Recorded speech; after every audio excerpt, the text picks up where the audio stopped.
Welcome to Uniquely UCF Sociology, a podcast production of the Department of Sociology at the University of Central Florida. I'm your host, Dr. Ramon Hinojosa. Uniquely UCF Sociology is a podcast that explores the research and creative efforts of those who are doing the good work of sociology. You want to know what sociology is and what contributions sociology makes to improving our lives? Well, then you've come to the right podcast. It's Uniquely UCF Sociology. Today, I'm speaking with Dr. Jonathan Cox, an assistant professor in the Department of Sociology at the University of Central Florida. Dr. Cox studies racial and ethnic identities and explores racial ideologies in America. His work also explores the social and psychological experiences of college students. Dr. Cox has been a regular guest on CBS affiliate News 6 in Central Florida, where he discusses issues of race and race relations in America. And his research is found in leading sociology journals. Hello, Dr. Cox, and welcome. Hi, how are you doing? It's great to be here. Thanks for having me. Yeah, thanks for taking time of your day to chat with us. So let's begin and have you tell us a little bit about where you attended school for your PhD, and if you can remember, what's your dissertation work focused on? Sure. Yeah. So I did my PhD at the University of Maryland's College Park, so up just outside of DC. I finished that in 2017. And for my dissertation, I was looking at colorblind racial ideology in college millennials, just to see, how they understand it. Do they utilize it in what ways, and what differences existed? Interesting. And so, what did you find? Do they use it? Are they steeped in the colorblind ideology? Yeah, actually, so it was interesting because I looked specifically at millennials, right? Mainly because a lot of the previous work that had been done was on obviously older generations of people. And so in one part, I wanted to see like if they were using color blindness in the same ways as folks were in the past. Then I also really intentionally included a very diverse, racially diverse group of students, because I wanted to see if there were also differences that exist, again, across race and all that. And so what I found was that, overall, white college millennials in particular were using colorblindness basically the same ways at the same rates as, other previous studies have done for older generations.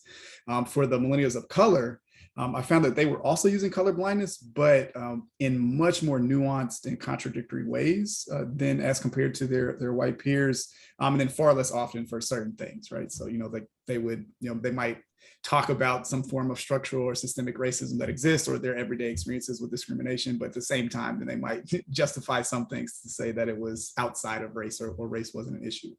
So yeah, it was really interesting to kind of see the ways in which they were doing that, and how it really impacts everybody. Okay. So for the listening audience out there that might not be as familiar with what colorblind ideology is, could you just give us a brief description? Sure. Yeah. So colorblind ideology is really seen as probably the most dominant racial ideology that we have in the U.S. society since the civil rights era. Right. So before civil rights, we had, kind of racial ideology was very overt. Racism existed, right? People talked about race and racism in very different ways. Now, since post civil rights, what we saw is this kind of co-opting of the language of the civil rights movement, right? In particular, what Dr. King talked about with the whole, I'm dreaming of a day in which I'm going to see my kids, playing across racial boundaries, right, and not being judged by the color of their skin, but by the content of their character, right? So they co-opt that language, and people then use it to suggest that race is not a significant factor in the lives of people of color in our country today, right? That it's just not as meaningful as it once was. Essentially, that we've moved past race, and you're not seeing the race of people, and you're kind of just treating people as folks, right? And of course, what we see is that that's not the case. And that even if that's a very, positive intentions for a lot of folks, when they use it, it doesn't necessarily have positive outcomes for folks. And so this is where you might get, let's say, leading politicians who deny that there's forms of structural racism that exist because. Yeah, absolutely. Mm-hmm. Absolutely. Right. They just kind of really don't see it as it being a meaningful thing, right? You kind of remove it as an excuse, right? Or you might put the burden back on people of color, suggesting, well, if you worked a little bit harder, right, then you would succeed, right? So it can be really problematic for lots of folks. So how does this tie into sort of the current discussions that we're having in this country about critical race theory, or does that tie in at all?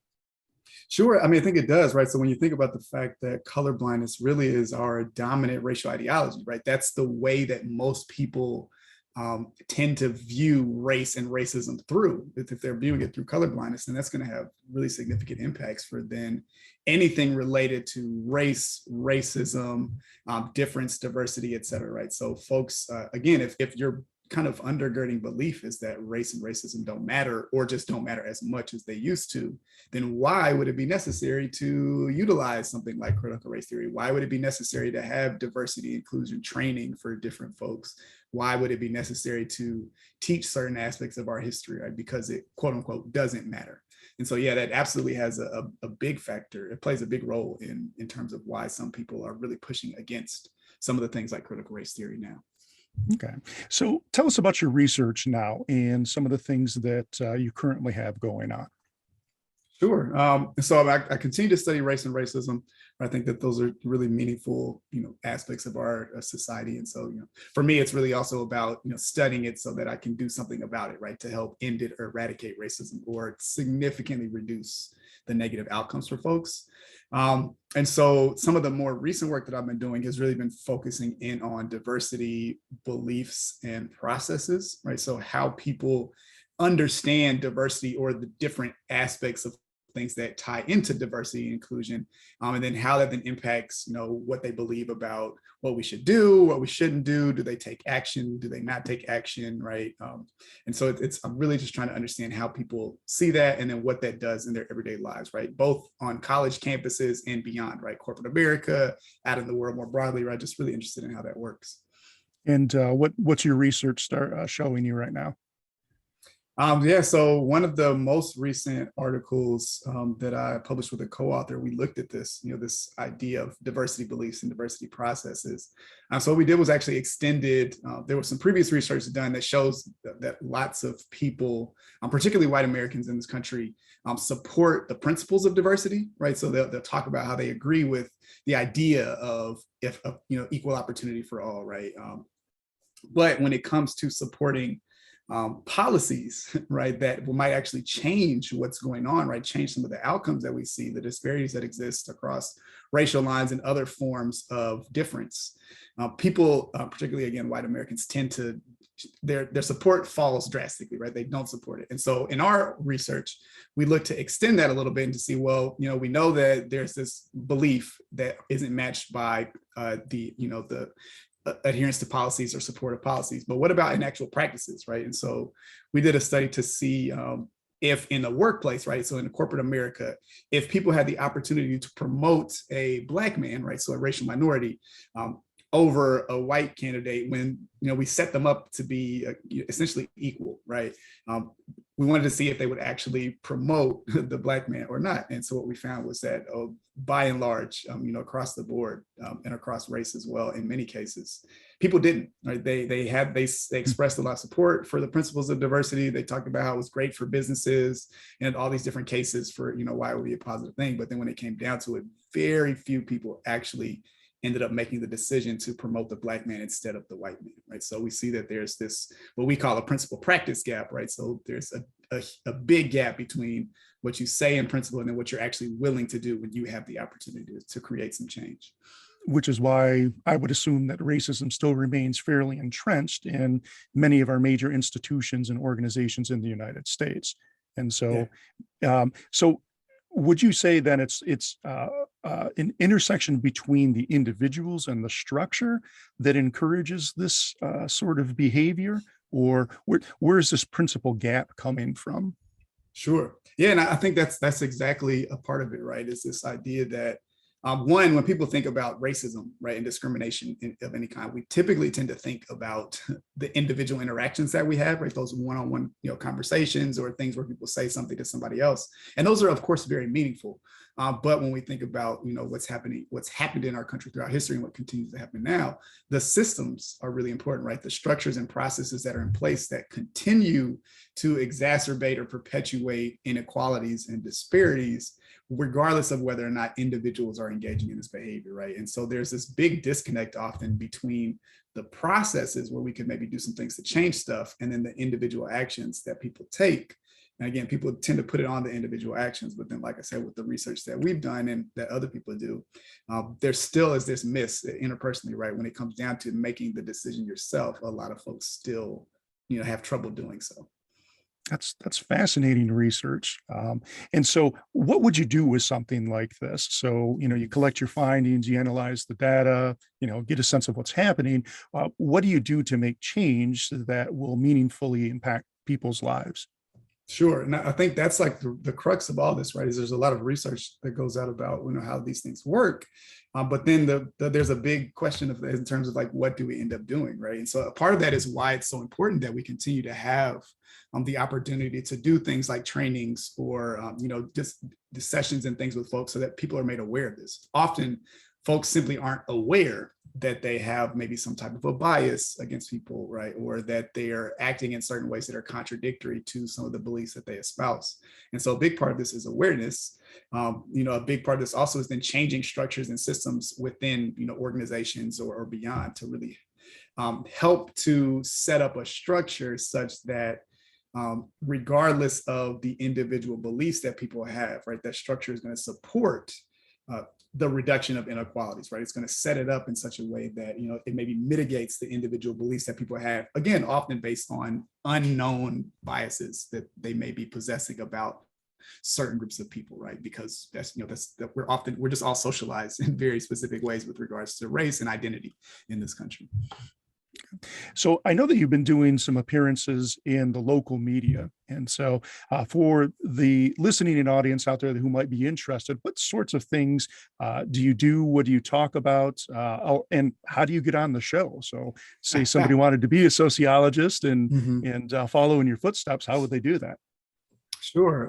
So I mean, it's really interesting. Well, a lot of the most recent stuff, I would say after the murder of George Floyd, right? When this country was really just kind of going through, for many people, an awakening, for other people, right? Just saying like, hey, we've been talking about this for a while, right? But it was something that came into the public sphere, racism and discrimination, particularly within, the criminal justice and policing system towards Black Americans, right? That really became a big thing. And so after that, I saw a huge uptick in people reaching out just, for me to either come speak to certain issues, right, or maybe on a news program, or to come give a talk for their organization, right? So, for various organizations, some of them wanted to do something to get their, their membership or people that were involved just to have a different understanding of things, right? So they wanted an expert to be able to come in and kind of walk them through some of the different issues and things that exist, and then also talk to them about what they could do, right? So specifically like anti-racist practices. For the news stations, right, they, of course, they're looking for experts to be able to give some commentary and insight into what's going on, right? So as a sociologist, people were interested in me being able to do so because they knew I was, I studied and focused race and racism. But then as a sociologist, right, I have this understanding, right? We have this understanding of societal issues, right, from the point of view of society, like of the groups of people, how they're interacting and all the different things that go into that. And so folks really just wanted, they really were interested in having somebody that could maybe speak to that and give some insight, right, on what things were happening, why maybe they were happening, why we're talking about it now versus, 10 years ago. So that's really what ended up happening. And I think part of what facilitated that was that, through our workplace, UCF's websites, right, I have certain information up there about what I study, what I do, so people can see my particular interests.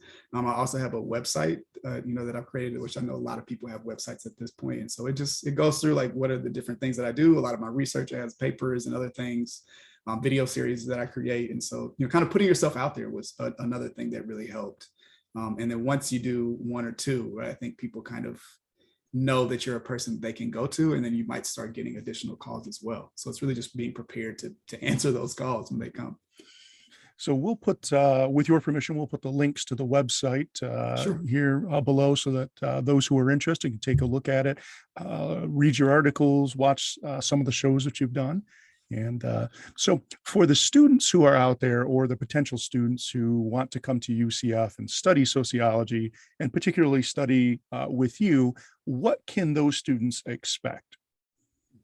Yeah, so I mean, I really think that they can expect, advising and support that really integrates their own particular needs and career goals, right? That was one of the things that was so invaluable to me, was that when I was doing my PhD, I had faculty, and particularly my advisor, who really, took the time to get to know, like, well, what is it that I want to do? Where do I see myself in, 5 to 10 years? And what can we do now to really help get you to that point?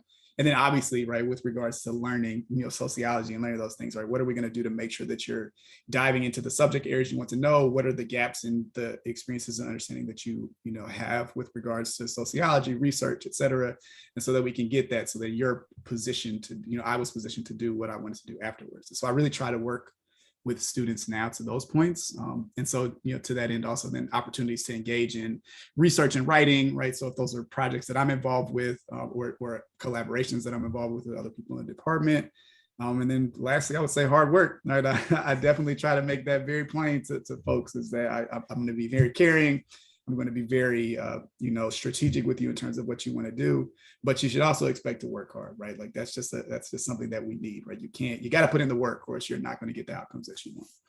Right. Well, you can't become an expert if you don't engage the materials, right? Absolutely. So,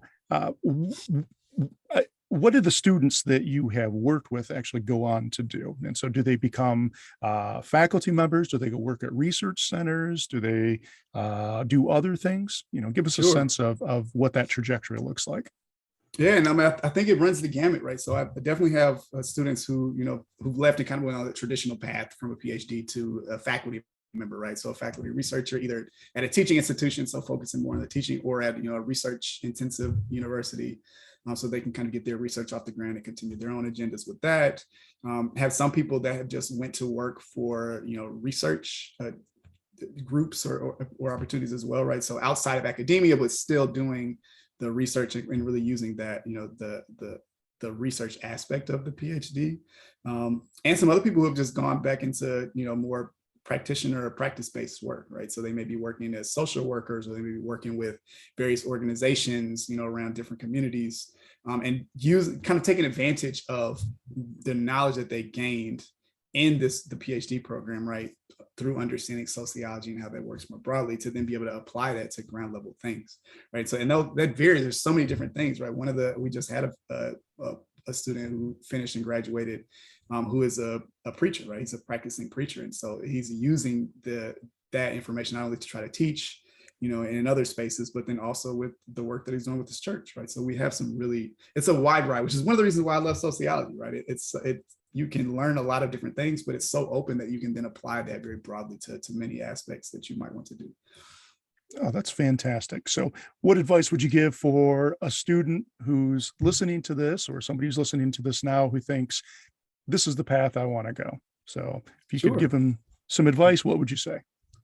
Yeah, I would definitely say do your research, right? So if you're, and that would go for anybody who's looking at grad school, particularly a terminal degree, right? Like a PhD, see what programs are out there. Think about, really try to understand what you want to do.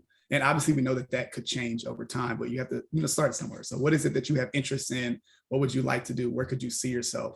And then look for programs that would support those needs and desires, right? They have multiple faculty at them that you want to work with, right? You ideally want to go somewhere that has, 3 or more faculty that you could see connections with, even if they're not doing exactly what you're doing, because you want that support, right? That's going to be really important for you. And you also, again, it's a PhD. Those typically take some time. So, maybe think about some of your other needs too, right? You have location needs. You have to be in a particular region or space. Are you open to going literally anywhere? Do you have your family or other obligations you want to think about? Because again, it's going to take a while and it's going to take a lot of effort. And so you want to make sure that everything you're doing and where you're going really aligns with that. And so that really starts with kind of looking around. And so ask people questions, right? When I was looking, I asked a lot of questions. I reached out to a lot of people at departments. I don't think a lot of students know that you can just email folks, right? Most departments have some type of a graduate coordinator. And even if they don't have that, just email a professor and ask, if you can see what they're talking about, if they think it's a good program based on your fit, right? If they could connect you with other graduate students, that's going to also be very helpful. So yeah, do the research, kind of see where you want to go, and then put yourself out there, see what happens, right? There's always opportunity for studying and for funds and all these other things. Excellent. Well, that's excellent advice. And as you say, faculty members aren't scary. We're here to help the students. And so I think reaching out, doing the research, and figuring out where you fit in a program is an excellent place to start when you're looking at PhD programs. So thank you for that, Dr. Cox. And I'd also like to thank you for your time today in sitting down and chatting with me about your research and about sociology in general. Yeah, absolutely. It was great. And I really appreciate this opportunity. And I'd also like to thank you, our audience, for taking the time out of your busy day to listen in as we discuss all things that are uniquely UCF sociology. This is Dr. Ramon Hinojosa saying thank you, and we hope you'll join us next week.